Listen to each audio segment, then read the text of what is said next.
The name Sybaris may be Greek, but here in downtown Albany, it's the name of a restaurant that is 100% Oregon.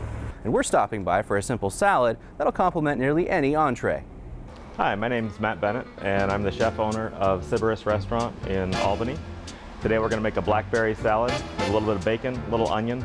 It's a great accompaniment to camping and just summertime, even though we're kind of winding down in the summer. I've got raspberry vinegar and I've got a little canola oil. You don't have to use raspberry vinegar. You can use any kind of vinegar that you prefer. So in our bowl, we'll split the vinegar.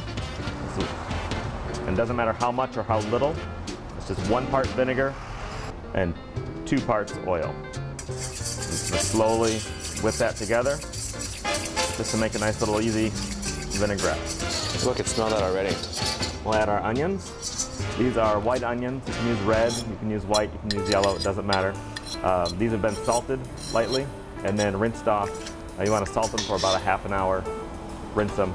That tends to take the bitterness off of the onion. That's why we do that. We'll add our bacon. You'll notice that I did not drain the bacon completely. You want a little bit of that bacon fat just for its great flavor. Now we add our berries, blackberries. These are some local Triple Crown berries from a local farmer here. But if you're in the wild, you can definitely get the wild blackberries. And you'll want to let that set for about 10 minutes before you go to serve it. This one's wonderful with pork loin or anything that you've cooked on a campfire. Keeping Tuesdays tasty. Man, the aromas from that are great. Thank you. I'm Tony Gist, KVAL News.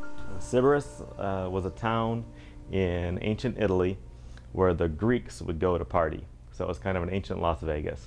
One of the things that was appealing to me about that whole thing, actually the first copyrights or patents, whatever, were from there, and it was actually on recipes. And so if a chef came up with a new dish, he was the only one that could make money on the dish for a whole year.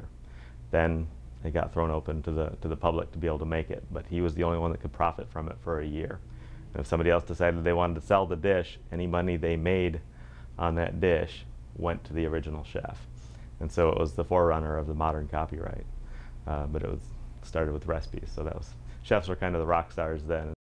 We opened in October of 2001. Saw this space, fell in love with it, loved the fact that all of the local farms that you're seeing on menus in Portland, many of them are in this area.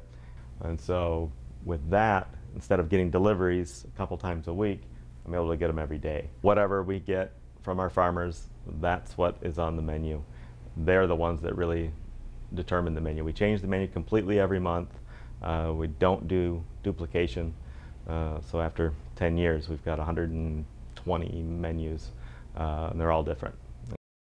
And we've been able to raise and give away a lot of money to some really important local charities.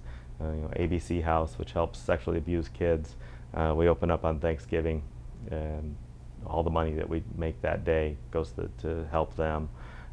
Fish of Albany, which helps all kinds of at-risk folks. The library, the carousel, just all sorts of things, whatever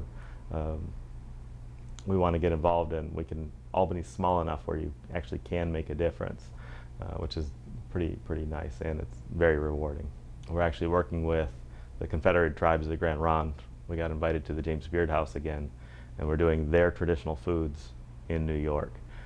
So that'll be neat with camas and wapato and venison and quail and huckleberries and all of that sort of thing.